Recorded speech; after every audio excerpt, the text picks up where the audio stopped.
Okay, walk. Walk. Come on. We'll show to mommy. Come on, come on. Yee-hoo. Yee-hoo.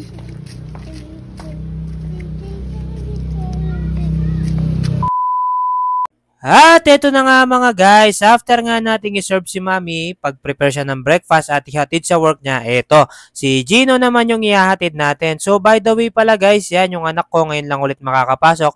Bali halos 1 week siyang hindi nakapasok dahil nga kakagaling lang niya sa lagnat. So ayan, pansin nyo naman kanina, diba? Talagang ang lakas na ng anak ko. So ayan guys, nako kumulimlim na naman, parang gustong umulan na naman.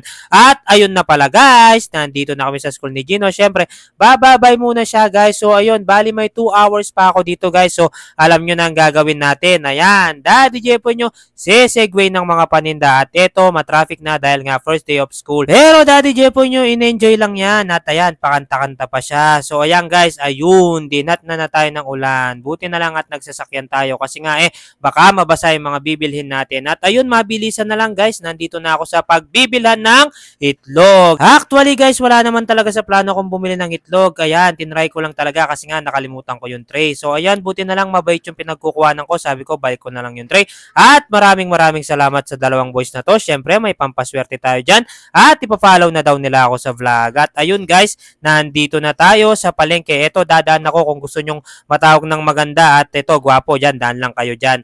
And after nito guys, yan, konting condiments lang yan. Bali, bumili lang pala ako dito ng plastic. And after nung kay Boss Romel, ito yung pinaka-importante guys kasi nga wala na tayong bigas. At buti na lang nakakuha tayo kay Boss Romel. So ayan guys, pansin nyo naman, on the way na tayo dito sa ating sasakyan. At ayan, maraming salamat kay Sir. Yan, bagong tawan ni Boss Romel. At ito guys, after lang nito guys, ito na, kukuha na tayo ng chicharon at macaroni cracker. So ayun, at buti na lang nakatsyempo tayo ng macaroni crackers guys kasi ang hirap talaga ng stock. Hindi daw makapagparaw sila ate, gawa ng ulan. At ayun guys, after nito, yan, mabilisan na lang guys. Actually, sesegway pa sana tayo kaso konti na lang yung oras natin. Gawa ng na-delay tayo sa traffic. At ayun, nag-out na yung anak ko. At ayan guys, tuwang-tuwa siya. May nag-birthday sa mga classmates siya.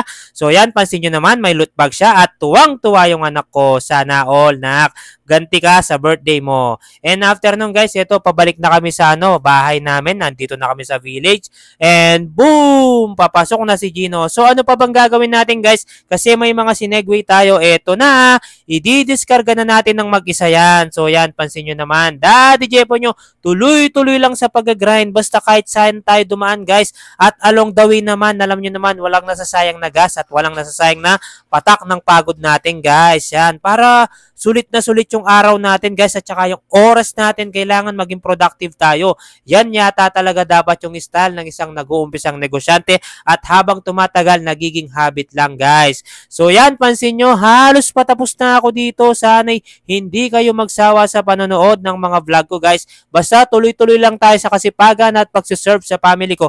Alam nyo naman, may pangarap tayo. At ayun na guys, tapos na ako dito. At tayo'y water break lang guys. So yun lamang guys, syempre, bye-bye! At finger heart, ingat po kayo lagi.